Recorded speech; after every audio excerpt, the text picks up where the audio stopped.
Hello, this is the Haunted Informer, and today I'm giving you my review of Kim's Crypt Haunted Mill's Halfway to Halloween event for 2021. I started my night out at Kim's Crypt by playing the game The Head Toss, and it was different than the toxic head toss at Field of Screams, because you weren't throwing it overhand into the barrels, you were actually throwing it underhand. That was a lot harder, underhand into baskets. And even though I didn't get any of the heads in, you actually have the same head, they just throw it back to you and then you try to throw it in. And the game was run by the scare actor Bubba Joe. He has a Facebook. Definitely check him out. He was a good scare actor. And even though I didn't get any of the heads in, I still got a commemorative Kim's Crypt cup. And here it is. This is the cup I got. And it's a little plastic cup here.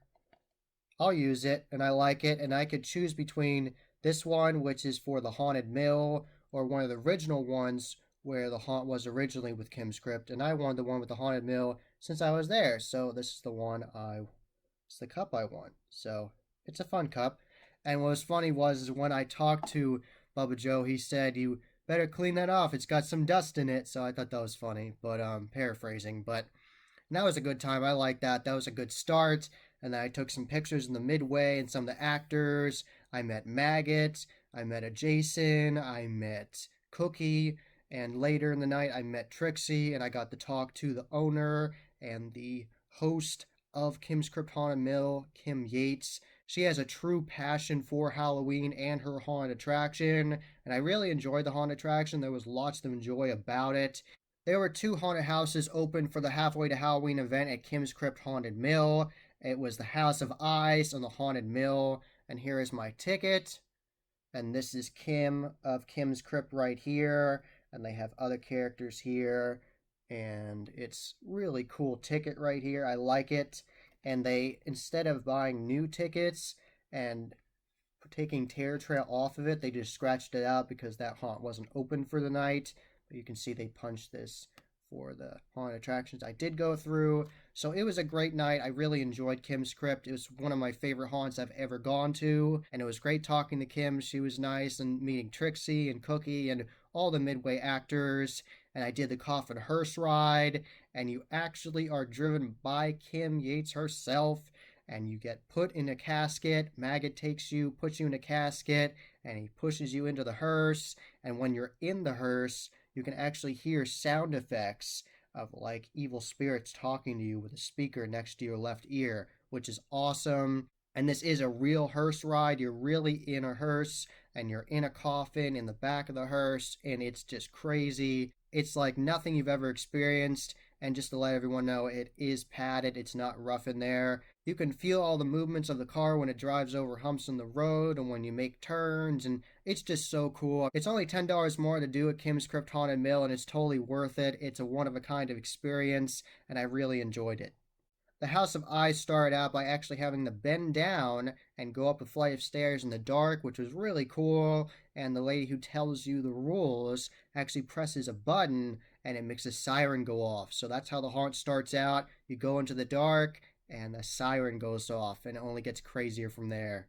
The first haunt I did was the House of Eyes, and that's more of an old school haunt with some more modern scares incorporated in it, and I really liked it. It was a great haunt. There was lots of really cool dark mazes in it where you actually had to find your way out, and there was the awesome exorcist room. That was really well done. The scare actress in there was awesome, totally into her role, and the bed was shaking, and it was just awesome. Great scene, and I liked all the doll scenes at the beginning too. That was great. And definitely shout out to the scare actor that scared me from coming out of a cabinet from both sides. So I really liked a lot of scares in there. And there was like an area with like mannequins, and a mannequin came alive at me. So, and there was all kinds of cool stuff. And I really liked the bridge, the old distortion shaking bridge. I really liked that. So there was so much to like about the House of Eyes.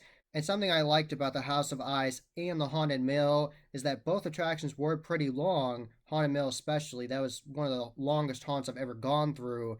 And the House of Eyes and the Haunted Mill both had ends that weren't just chainsaw scares. I'm not going to tell you what it is. I want you to experience it and see what there is to see.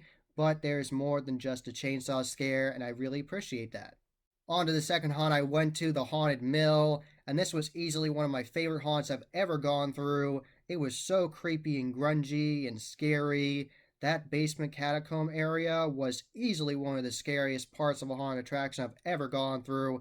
It was so cool. It was just a legitimately scary, creepy, grungy basement of an old building. If you're scared of dank basements, this will definitely creep you out, and it certainly creeped me out.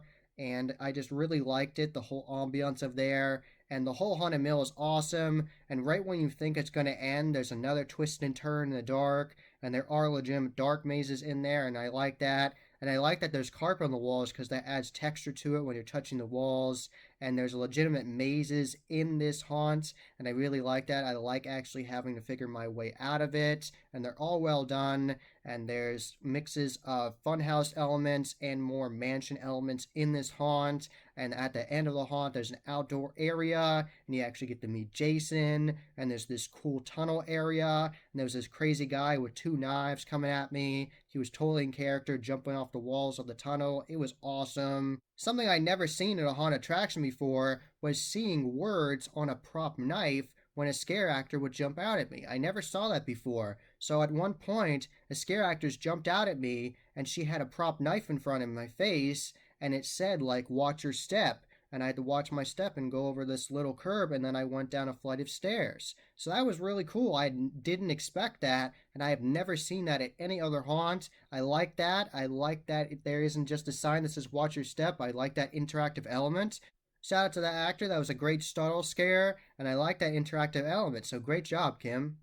There are so many things to like about the Haunted Mill, and I like that you actually go out on the balcony of the Haunted Mill as well. And like I said, it's one of the longest haunts I've ever gone through, and there's tons and tons to see. You can see some cool distortions props in there, new ones and old ones, and old distortions animatronics as well. So it's just awesome, and I really liked it. There was so much to like. There was so many cool grungy scenes, and definitely shout out to the scene with the giant saw. It was massive. So, and the actors in both these haunts, the House of Ice and the Haunted Mill, were great. I liked them. They all were dedicated, totally into their characters. So you're going to have a good time at Kim's Krypt Haunted Mill. Definitely check out Kim's Krypt Haunted Mill on the fall haunt season. I'm definitely going to go back and see the other haunts. They're most likely going to have the Terror Trail and Horror Menges Hill open. I can't wait to see them. Horror Menges Hill is going to have dragons and more in-your-face scares this year, so I can't wait to see that.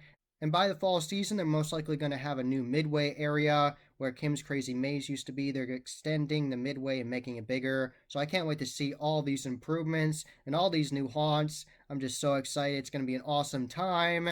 That was the Haunt Informer. I hope you enjoyed. Subscribe and hit that bell icon so you get a notification every single time I put up a new video. Give this video a thumbs up and share with your friends. And I am on social media. I am on Instagram, Facebook, and Twitter. You can find all those links in the description below. And as always, happy hauntings.